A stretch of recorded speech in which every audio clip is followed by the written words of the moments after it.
15 जुलाई को दिल्ली में all India Muslim personal law board की बैठक होगी। बैठक में 12 महत्वपूर्ण एजेंडों के अलावा राम मंदिर मुद्दे पर भी चर्चा होने वाली है। ये रिपोर्ट देखिए। मुस्लिम पर्सनल लॉ बोर्ड की इस बैठक में महिलाओं की बेहतरी का मसला और सोशल साइट्स के जरिए बोर्ड की बातों को ज्यादा से ज्यादा मुसलमान तक पहुंचाने की कोशिशों पर बात होगी। हालांकि इस बार दारुल कज़ा या शरई अदालतों का मामला भी बोर्ड में रखा जाएगा। बोर्ड के सचिव ने कहा है कि जिन्हें अपने मसले का निदान चाहिए वे दारुल कज़ा में आ सकते हैं। देखिए, रोकना तो मकसद भी नहीं है। बहुत से लोग ऐसे होते हैं जो परेशानी करना चाहते हैं औरत को, बीवी को अपनी, वो कोर्ट में जाके परेशान करेंगे। हम तो उसका, हमारे पास हल नहीं है। लेकिन कम होंगे जो लोग परेशान नहीं करना चाहते हैं बल्कि अपने मसले का हल चाहते हैं शरीयत के मुताबिक, वो दारुल कज़ा में आके अभी भी आते हैं। ये कोई आज नई चीज़ तो है नहीं। धर्मगुरु मौलाना सुफियान निजामी ने भी कहा है कि दारुल कज़ा और हमारे संविधान और कोर्ट में कोई टकराव नहीं है। हमारी पहल सिर्फ मध्यस्थता करने की है ताकि समस्या का हल हो। वहीं शिया वक्फ बोर्ड के चेयरमैन का मानना है कि आखिर शरई अदालतों की जरूरत ही क्या है।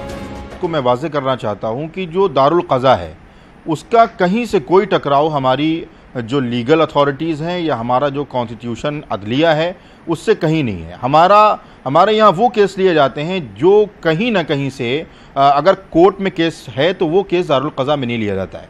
हमारा ये दारुल कज़ा का जो सिस्टम है असल में वो मीडिएशन सेंटर की हैसियत से है। ये शरई जज किसने नियुक्त किए? यहाँ भारत का संविधान है। भारत के संविधान के तहत यहाँ अदालतों की नियुक्तियाँ होती हैं, जजों की नियुक्तियाँ होती हैं।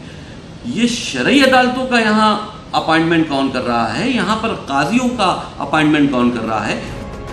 दिल्ली में होने वाली इस बैठक का नतीजा भले ही जो निकले, लेकिन धर्मगुरुओं द्वारा संविधान के पक्ष में दिया जा रहा ये बयान मुस्लिम समाज में सकारात्मक संदेश देने का काम कर रहा है। 15 जुलाई से दिल्ली में होने जा रही all India Muslim personal law board की बैठक में वैसे तो 12 ऐसे मुद्दे हैं जिन पर डिस्कशन होना है, लेकिन शरई अदालत या दारुल कज़ा का मसला इस बार बहुत जोर शोर से उठने के आसार हैं।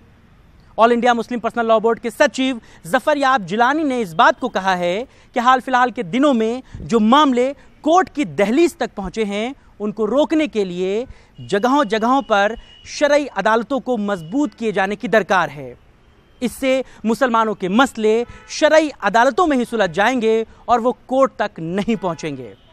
देखने वाली बात होगी कि बोर्ड की इस मीटिंग के बाद शरई अदालतों में कितने मसले मुसलमानों के सुलझते हैं और मुसलमानों के कितने हालात बेहतर होते हैं। कैमरा पर्सन राजेश के साथ मोहम्मद शबाब, न्यूज़ 18 लखनऊ। और आइए अब आपको ग्राफिक्स के माध्यम से बताते हैं कि क्या है शरई कानून। इस्लाम के धार्मिक ग्रंथ कुरान और हदीस पर आधारित है ये शरई कानून। सऊदी अरब और कई इस्लामिक देशों में शरई कानून से फैसले किए जाते हैं। कोई भी मुफ्ती या काजी शरई कानून के तहत सुझाव दे सकता है। शरई कानून में हत्या और बलात्कार जैसे अपराध की सजा मौत होती है।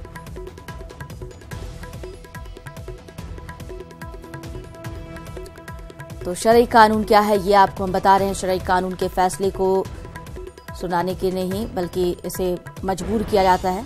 इस्लाम और के धार्मिक ग्रंथ कुरान और हदीस पर आधारित है शरई कानून, जिसका पालन करना जरूरी होता है। कई देशों में शरई कानून से ही फैसले लिए जाते हैं।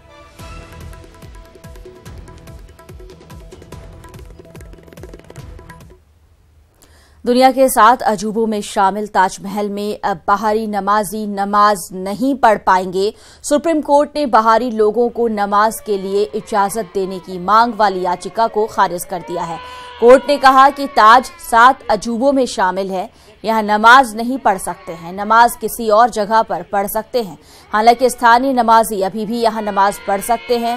ताजमहल में मौजूद मस्जिद में हर शुक्रवार को जुमे की नमाज पढ़ी जाती है, जिसको लेकर कई बार विरोध के स्वर उठे हैं। और माननीय सुप्रीम कोर्ट ने क्या सोच करके खारिज किया ये तो कह नहीं सकते हैं, लेकिन इसमें पुनः विचार याचिका भी डालेंगे। जहाँ तक सुरक्षा की बात है, ताजमहल में जितने भी नमाजी आते हैं उनकी आईडी चेक की जाती है, तलाशी होती है बाकायदा, और एक रास्ता दिया हुआ है ताजमहल से मस्जिद तक जाने का, दोनों तरफ सीआईएसएफ के जवान रहते हैं, कोई भी आदमी इधर उधर से नहीं जाता है। देखिए, ये सर्वोच्च न्यायालय का आदेश है और सर्वमान्य है, इस आदेश को मानेंगे हम, लेकिन इसमें मुझे लगता है कि कहीं ना कहीं न्यायालय को गुमराह किया गया है। चूंकि न्यायालय ने हमारी बात नहीं सुनी और इस याचिका को खारिज कर दिया, तो हम पुनर्विचार याचिका पे जाएंगे और मुझे पूरी उम्मीद है कि वो निर्भया कांड के 3 दोषियों की फांसी की सजा को सुप्रीम कोर्ट ने बहाल कर रखा है। कोर्ट ने सोमवार को तीनों की फांसी की सजा को उम्र कैद की पुनर्विचार याचिका को खारिज कर दिया। बता दें कि इस मामले के 4 दोषियों में से 3 ने सुप्रीम कोर्ट में पुनर्विचार याचिका दाखिल की थी, जिस पर कोर्ट ने 4 मई को फैसला सुरक्षित कर लिया था। इसी याचिका पर कोर्ट ने दोषियों को किसी तरह से राहत देने से मना कर दिया। सुप्रीम कोर्ट में chief justice Deepak Mishra, justice R Bhanumathi और जस्टिस अशोक भूषण की बेंच ने दोषियों विनय, पवन और मुकेश की पुनर्विचार याचिका पर फैसला सुरक्षित रखा था। दोषी अक्षय ने पुनर्विचार याचिका अभी दायर नहीं की है। 6 साल से हम संघर्ष कर रहे हैं, लेकिन देर से ही सही एक बार फिर निर्भया को सुप्रीम कोर्ट में इंसाफ मिला, देश को, पूरे देश को इंसाफ मिला। क्योंकि उस टाइम से हमारे साथ चाहे मीडिया से लेकर पूरे समाज के बच्चे बच्चियां सब लोग जुड़े हुए हैं। सब यही चाहते हैं कि निर्भया को जल्द से इंसाफ मिले, तो मैं सबको धन्यवाद देती हूँ। कोर्ट ने इस केस को रीट्रायल के लिए भेज रही थी। जब रीट्रायल को रोकने की बात हुई तो रीट्रायल को रोका जाए तो उन्होंने कहा मिटिगेटिंग सर्कमस्टेंसेस, एग्रीगेटिंग सर्कमस्टेंसेस के एफिडेविट आप फाइल कर दीजिए जेल से, और उसके एफिडेविट में ये डॉक्यूमेंट लगा हुआ है। अब फिलहाल आपके पास क्या रेमेडीज हैं? क्या आपकी रोटी फाइल करेंगे? अब हम जजमेंट को पढ़ के उसकी क्योरिटी पिटीशन